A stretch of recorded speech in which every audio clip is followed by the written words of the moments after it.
नमस्कार. आज आपण एका अशा विषयावर बोलणार आहोत जो आपल्या प्रत्येकाच्या आयुष्याशी खूप खोलवर जोडलेला आहे. आणि तो विषय म्हणजे कर्माचा सिद्धांत. परमपूज्य गुरुदेव पंडित श्रीराम शर्मा आचार्यजी यांनी त्यांच्या गहना कर्मणो गती या पुस्तकातून आपल्याला कर्माचा नियम इतक्या सोप्या भाषेत समजावून सांगितला आहे की थक्क व्हायला होतं. तर चला, आज आपल्या आयुष्यातल्या प्रत्येक घटनेमागचं रहस्य गुरुदेवांच्याच विचारांच्या प्रकाशात समजून घेऊया.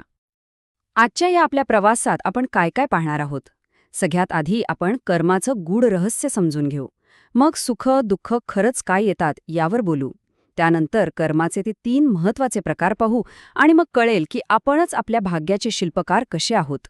आणि शेवटी कर्माच्या सिद्धांताकडे पाहण्याचा एक अगदी नवीन सकारात्मक दृष्टिकोन आपल्याला मिळेल. चला तर मग सुरुवात करूया.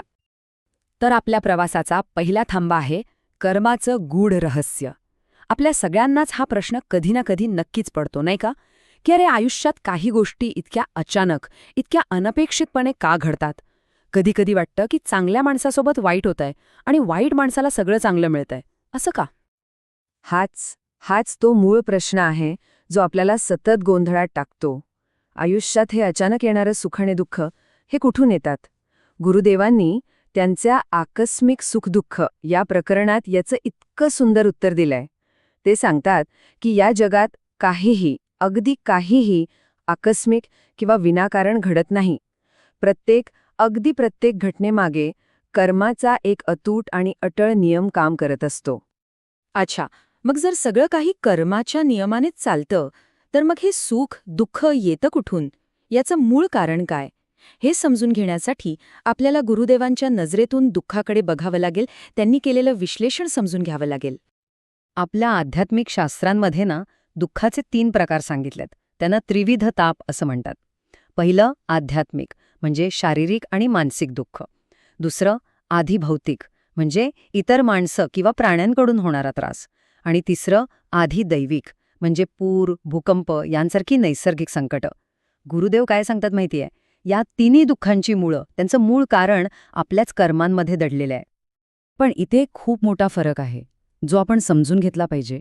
आपण सहसा काय समजतो की दुःख म्हणजे आपल्या पापाची शिक्षा. पण गुरुदेवांनी दुःख का कारण पाप ही नाही है, यात एक वेगळाच खूप खोल विचार मांडला आहे. ते म्हणतात, दुःख म्हणजे नेहमीच शिक्षा नसते. कधीकधी ती एक शिकवण असते, एक परीक्षा असते. आपल्याला आतून मजबूत बनवण्याची, काहीतरी नवीन शिकण्याची एक संधी असते. तर मग हे सगळं कर्माचं चक्र चालतं कसं? याचं उत्तर आहे कर्माच्या 3 प्रकारांमध्ये. हे 3 प्रकार कळले ना की सगळा खेळ लक्षात येतो. हे प्रकार आहेत संचित, प्रारब्ध आणि क्रियमाण. हे समजायला एकदम सोपं आहे बघा. संचित म्हणजे काय?